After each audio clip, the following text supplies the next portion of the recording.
With this show, you go in there and for 4 days you get to not only get to know the person, but get to know the story and get to feel the story.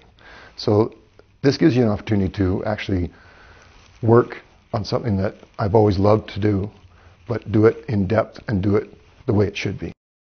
It seemed like we worked every day, but every day wasn't work. It was just a great adventure. Even the drives, like we had a couple of 14-hour drives.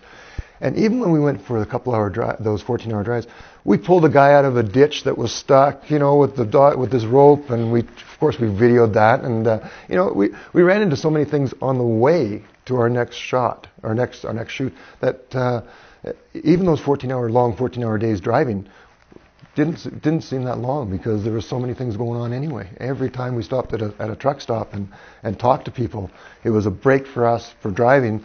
But it was also another adventure, because the people just flock. When you drive up in that van, people just come. They want to see what you're doing, and you pull out this camera, and this camera is absolutely beautiful. We went through a lot of different states and a lot of different places, but I think one of the harshest places we had to shoot was in Burning Man in Nevada. We drove in there when there was what it looked like a snowstorm. It was actually a sandstorm.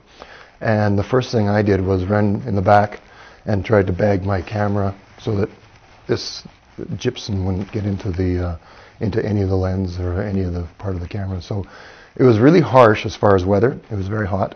It was harsh with the winds and the sand, but it was an experience that I would have never wanted to miss because of the fact of it. It was so unique. It was such a visual place.